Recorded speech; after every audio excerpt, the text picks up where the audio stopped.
Well, hello everyone. With Cathy away for the weekend, doing fabulous things and meeting fabulous people. I wanted to sit down today and give a proper update, not a tiny announcement, just a link dropped in the stream. The usual, hey, I got a new paper out, kind of post that lets the work disappear almost as soon as it appears. But more of a careful account of where this project has moved and why the two papers that were released this week matter to me, and where the research is beginning to go next. I think there's a moment in this kind of work when the pieces stop feeling like separate pieces. At first, I'm autistic, I'm a gestalt processor, something arrives as a pattern.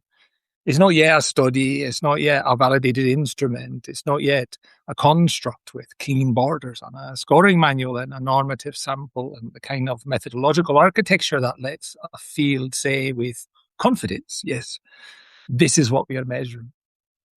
At first, it's simply something you keep seeing, right? You see it in children, you see it in classrooms, you see it in therapy spaces, you see it in caregiver stories.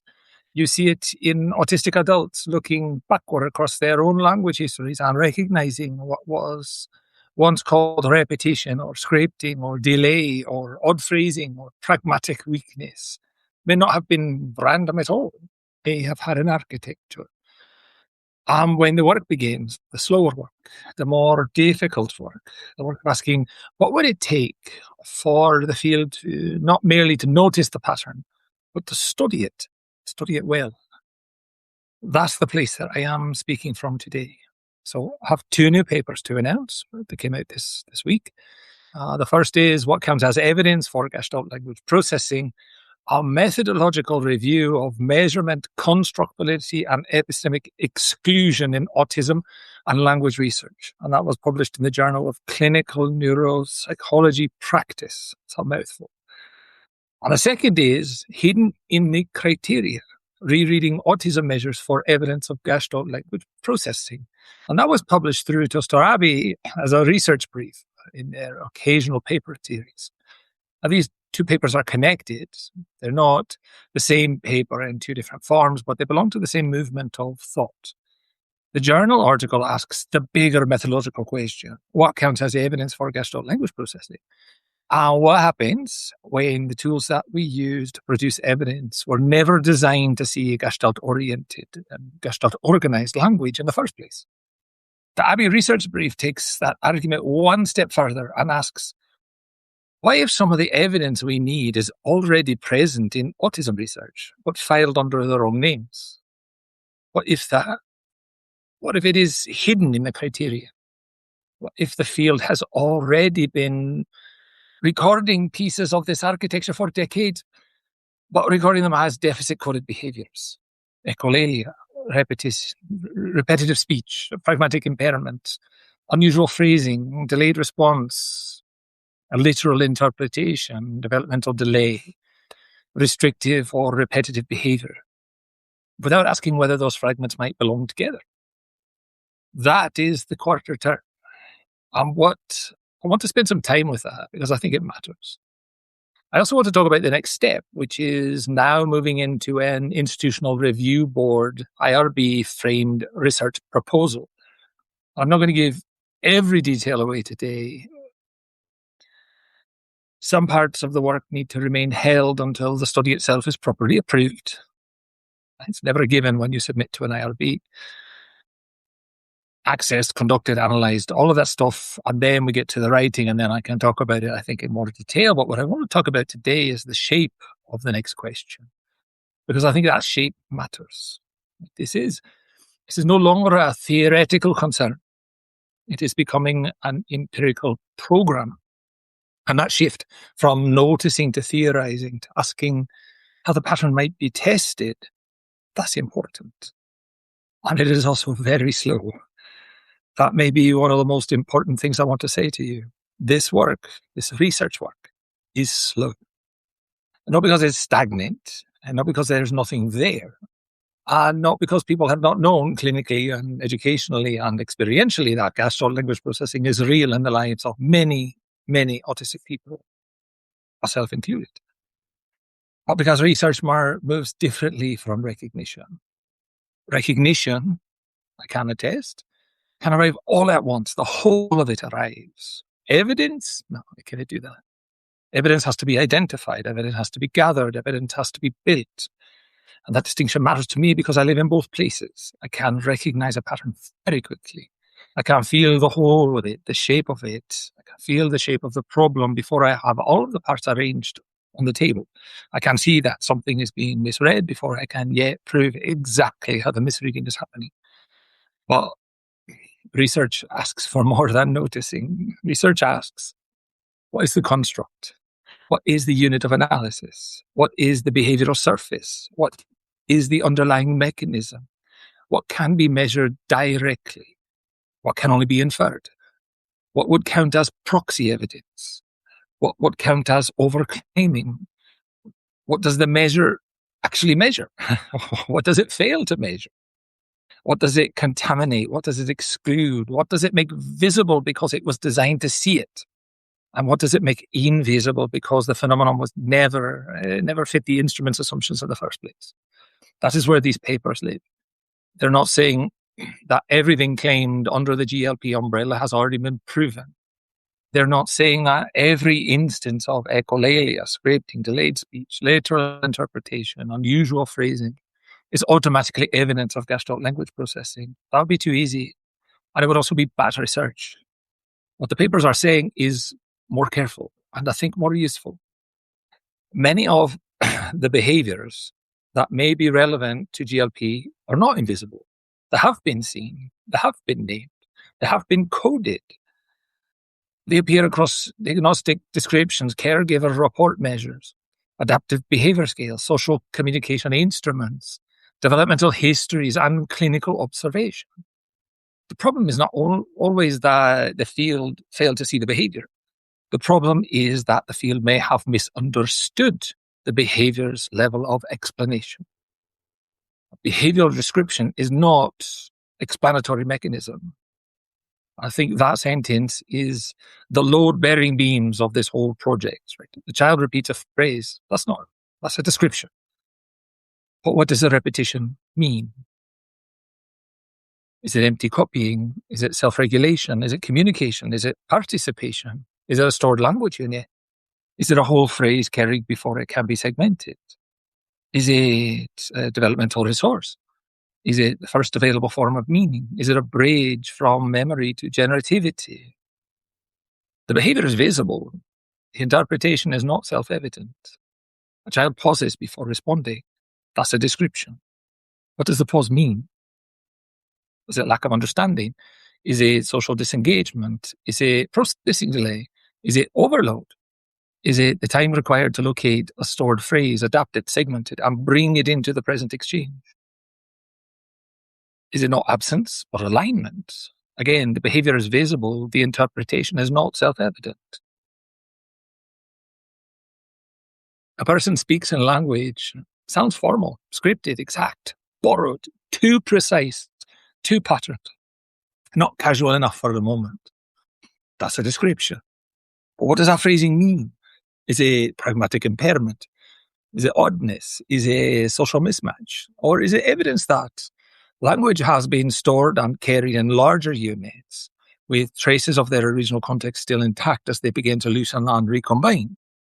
The behavior is visible. The interpretation remains theory dependent. And that is why the phrase, what counts as evidence, matters so much. Evidence does not appear in the world already labeled as evidence. Evidence is produced through instruments, through categories, through scoring rules, through research questions, through assumptions about what counts as competence and what counts as failure. And in autism language research, so many of those assumptions have been analytic assumptions.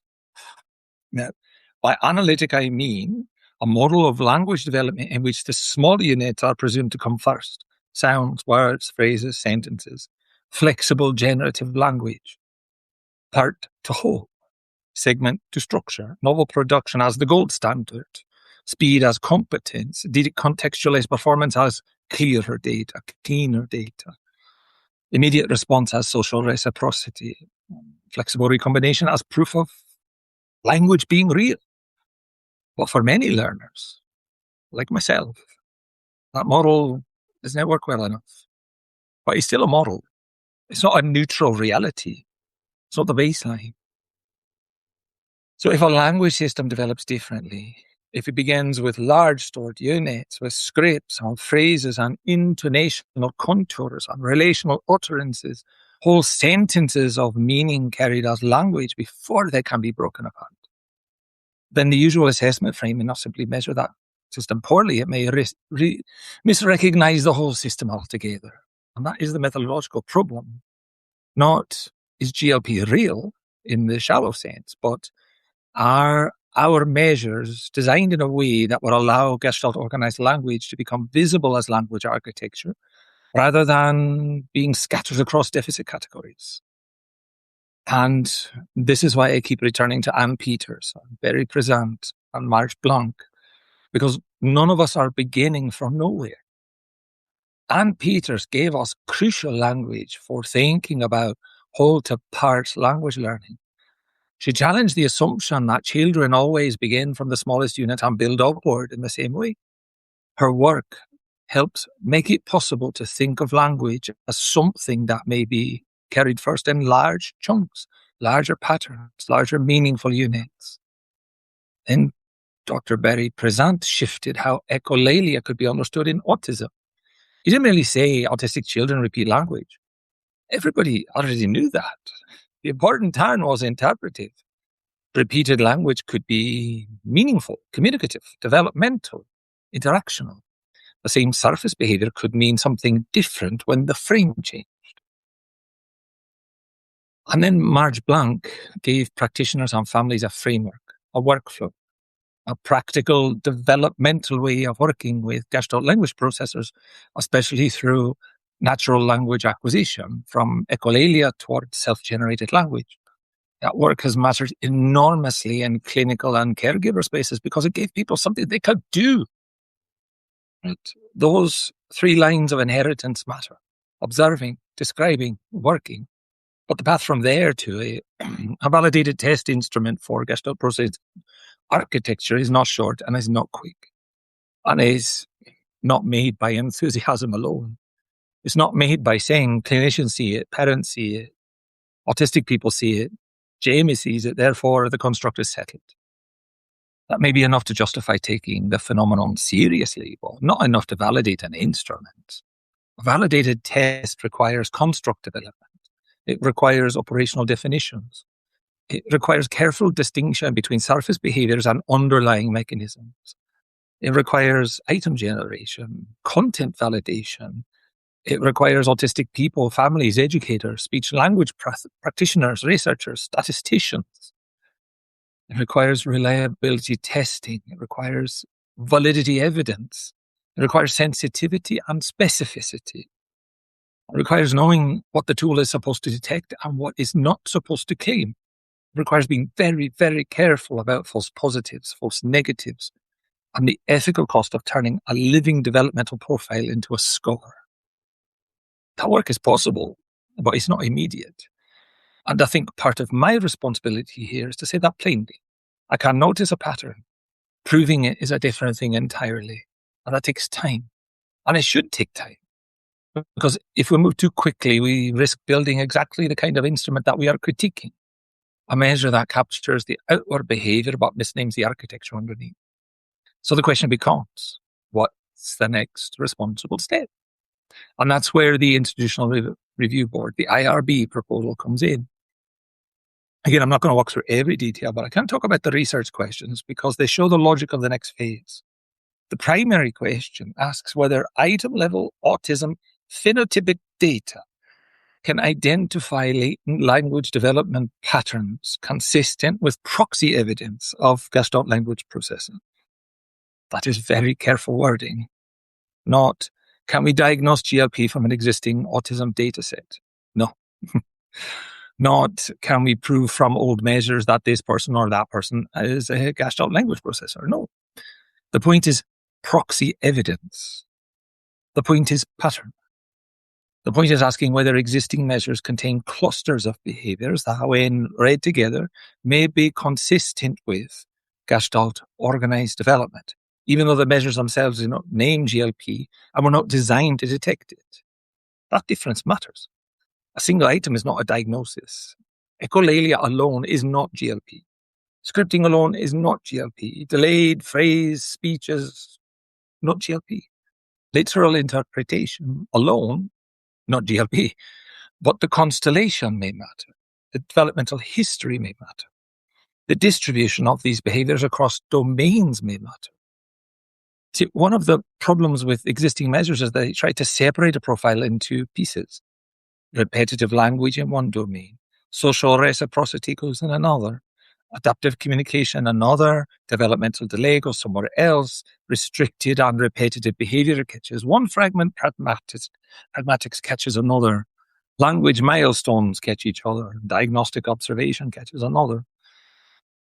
The learner is whole, the measure fragments. So the secondary research question asks, which existing autism measures appear most likely to contain GLP-relevant signals, even though they do not name GLP directly? That's a very practical question, I think, because before we can build better tools, we need to understand what the old tools have already collected. And this is where hidden in the criteria comes in. That paper. The brief argues that existing autism measures should not only be read as inventories of impairment. They may also be read as archives of observations made before the field had adequate language architecture frame for interpreting them. It does not mean the measures can diagnose GLP. Of course not. They cannot. It means they may contain clues. And those clues may help us decide whether next construct development work needs to happen. The interpretive research question then asks how behaviors, potentially consistent with GLP, are distributed across deficit-coded domains. Social communication impairment, repetitive language, adaptive communication, developmental delay, restricted, repetitive behavior. That question is important because it asks whether the field's categories have broken apart something that may be coherent at the level of development. If a gestalt language profile is scattered across multiple domains, then one domain may look impaired. But if those domains are brought into relation, a different picture may begin to appear. Stored whole language, context-bound retrieval, delayed segmentation, transitional recombination, eventual generativity. Not a random set of deficits, but a developmental architecture becoming visible through fragments. And then there is the construct validity question, which may be the deepest one. Do existing autism measures risk conflating gestalt organized language with impairment because they measure outward form without adequately distinguishing developmental mechanisms? And that's the question that keeps me here, because once you see the distinction between outward form and developmental mechanism, it becomes difficult to unsee it. A measure may accurately record a behavior and still misinterpret what that behavior means. A checklist may be reliable and still underrepresent the construct. A diagnostic criterion may be useful and still be conceptually incomplete. A data set may be large and still shaped by the assumptions built into the instruments that produced it. It's not an attack on measurement. It's a call for better measurement. I'm not anti-science. I'm for science doing what science is supposed to do, examining its own tools. And that matters especially now because GLP is caught in a familiar bind. In practice-facing spaces, people are often far ahead of the formal literature. Families, autistic adults, educators, and clinicians are recognizing patterns that the research literature has not yet fully stabilized. At the same time, critics, the naysayers, can point to that instability and say, the evidence is not there. And I understand that concern. I do. Fields need caution. Constructs need clarity. Intervention claims need evidence. Families deserve support that's not built on over-promising. Autistic people deserve not to have another loose label placed over our lives without rigor.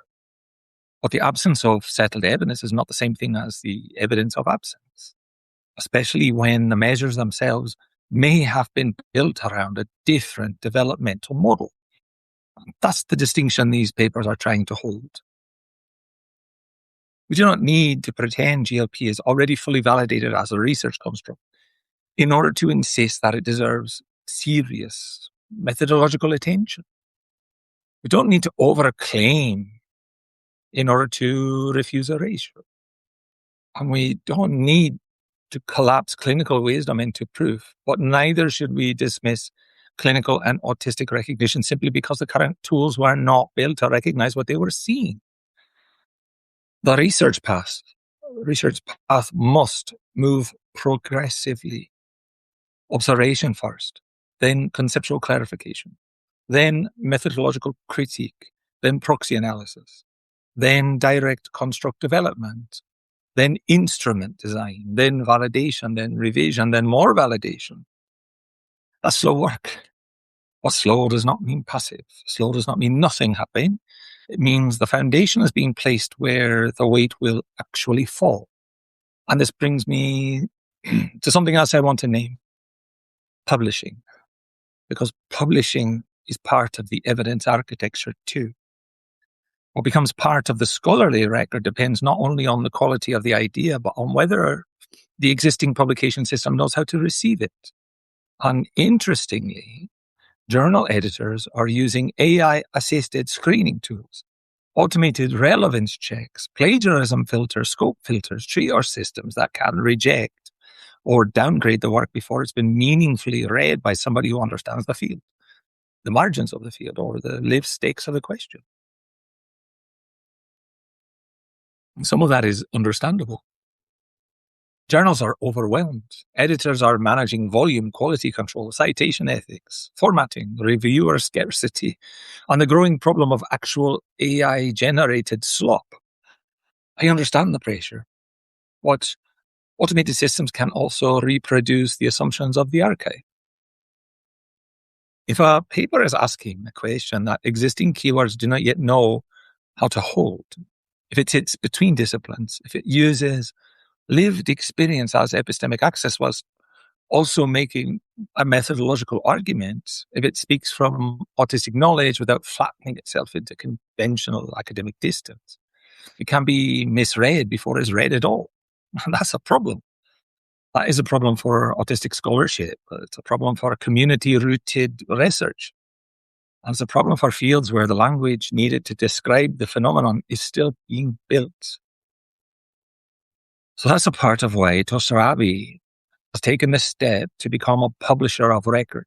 So hidden in the criteria is the first research brief and what I hope will become a larger occasional paper series. Now, the Abbey has been around for more than a decade. It's a California 501c3 nonprofit. It has a US Health and Human Services registered institutional review board. It has reviewers. It has a research arm.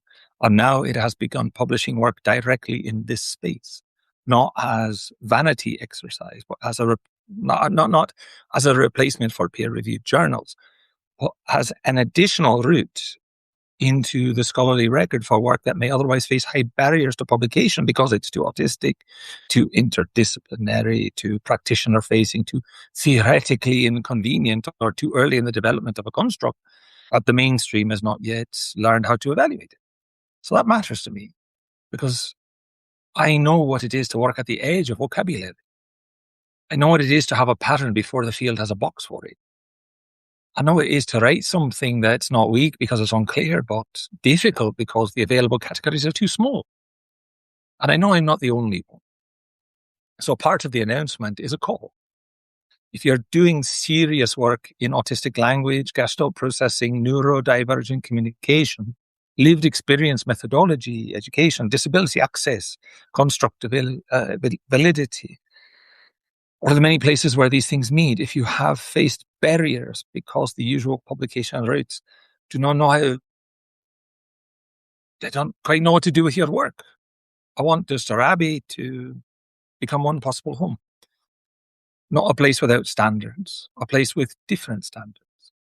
not a place where rigor does not require a place where rigor does not require erasing the body that knows, a place where lived experience is not treated as contamination, a place where autistic people are not only subjects of research, but theorists under conditions in which research can become possible, a place where the review process can ask hard questions without demanding that the work become something else in order to be legible. That is the hope. And hidden in the criteria is the first small public step in that direction. The brief itself is only a few pages, but it carries a lot of the program. It says, let us look again. Let us read the criteria, not only as deficit descriptions, but as field notes. Let us ask what clinicians have been seeing for decades. Let us ask whether echolalia, scripting, formal language, timing differences, literal interpretation, and developmental delay have been recorded as isolated problems when they may be traces of coherent architecture. And this is also connected to a much older outside essay, Internal Architecture, the DSM's Quiet Clues. That piece was, that piece was written in a different register for a public audience, but it carried the same seed. The diagnostic manual can be read as a map or perhaps as a notebook. It records what was observable from a practical, particular vantage point. But field notes do not always explain what they record. They mark recurring phenomenon. Explanation comes later when the theory becomes capable of connecting observations. That was the earlier thought, the outside article. The new work moves through that into research form. The journal article asks what kind of evidence architecture would be needed. The Abbey brief asks where existing evidence might already be hiding. The IRB proposal begins to move toward a secondary analysis that can examine whether these large autism datasets contain item-level constellations consistent with GLP proxy patterns. That is progress. No final proof. Progress. And I think we need to become more comfortable with that word. Progress is not the same as completion. It's not the same as certainty. And it's not the same as having a validated test already in hand. Progress is disciplined movement from one better question to the next. And in that sense, I'm proud of these two papers because they didn't pretend to finish the argument. They open the next door. They say, the field has been asking, where is the evidence for GLP? And that question matters. But we also need to ask, what will count as evidence? Which instruments will be capable of producing it? Which instruments would miss it? Which instruments have already recorded pieces of it, but filed those pieces under deficit categories? Which behavioral descriptions are being mistaken for explanatory mechanisms? Which developmental architecture are being treated as less real because they do not appear in the shape the existing measures reward? Those are research questions. Those are empirical questions. Those are construct validity questions. And they're ethical questions too. Because when language architecture is misread as impairment, people are harmed. Children are harmed when their scripts are treated as meaningless. Families are harmed when communication is framed only as deficit. Educators are harmed when they're given tools that tell them what to suppress but not what to understand. Autistic adults are harmed when our own language histories are treated as anecdote rather than as evidence bearing memory. The research itself is harmed when it mistakes the limits of its instruments for the limits of the phenomenon. That is the larger claim. Not that every script is secretly profound. Not that every delay is misunderstood genius. Not that support needs are not real. Support needs are real. Language disability is real. Communication breakdown, that's real. I know the classroom consequences are real. Family consequences are real. Loneliness, frustration, access barriers, those are real. But the reality of a difficulty does not settle the meaning of the difficulty. A language system can need support and still be coherent. A developmental pathway can be non-analytic and still be developmental. A child can repeat and mean A person can pause and know. A script can carry relation. A phrase can arrive whole before it arrives in parts. That is the center of this work. And that's why this next phase must be careful. I want to know whether existing autism measures contain GLP relevant signals. I want to know which measures are most likely to contain them. I want to know how those signals are distributed across domains. I want to know whether a pattern that looks fragmented at the level of the instrument begins to cohere at the level of the learner. But I also want to avoid overclaiming. The IRB proposal is explicit about that. The study would not classify individual participants as gestalt language processors. It would not diagnose GLP from a large existing data set. It would not treat any proxy cluster as proof. It would interpret patterns at the group level with restraint as construct-relevant evidence requiring direct follow-up. That restraint matters. The restraint matters because the goal is not to build new certainty out of old fragments. The goal is to ask whether the fragments are arranged in ways that justify the next stage of research. That's how a field moves. Not by leapfrogging from recognition to validation, but by building the bridge. For GLP, I think the bridge must be built across several kinds of evidence. There is historical evidence, the long record of work on whole-to-part language learning, echolalia, scripting, and natural language acquisition. There is clinical evidence, what speech-language practitioners and educators have observed across many years. There is caregiver evidence, the detailed pattern recognition of people who live with these developmental trajectories every day. There is autistic evidence, the retrospective and present tense testimony of people whose language, memory, scripting, and meaning-making have always moved this way. There is measurement evidence, the question of what existing instruments can and cannot see. And there is dataset evidence, whether large phenotypic collections contain relevant constellations. And eventually there must be direct construct evidence, studies designed from the beginning to examine gestalt processing architecture rather than merely recording analytic measures after the fact. All of these matter. None of them alone is enough. Together they may begin to make the phenomenon scientifically legible without flattening it. So that is what I'm trying to help build. A way for the field to see without distorting. A way for research to become careful enough for the lives it studies. And perhaps that is why this moment feels a little different from simply announcing 2 papers. Because the papers are milestones, yes, but they are also markers of an institutional shift.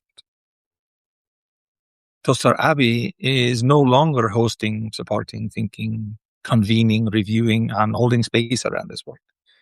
It is now publishing. It is now placing research briefs into the record. It is now using its IRB, its non-profit structure, its reviewer network, and its long history of neurodivergent community work to create another path. The path will still require rigor. It will still require review. It will still require revision. And it will still require humility. But it may allow work to enter the conversation that would otherwise be filtered out before it's found its proper readers. And I want more of that. I want more autistic-led methodological work, more careful construct work, more language research that does not begin by assuming analytic development as the default against which all other forms must measure. More practitioner knowledge brought into serious conversation with research design. More family observation treated as not sentimental noise, but as long duration field data that will still be interpreted carefully. More autistic adults speaking not only as memoirists in our own worlds, but as theorists of the systems that misread us. And more studies that ask better questions because the people designing them know what it feels like to be measured badly. That is the future I want this work to point towards. And to be clear, I'm not saying that Abbey replaces journals.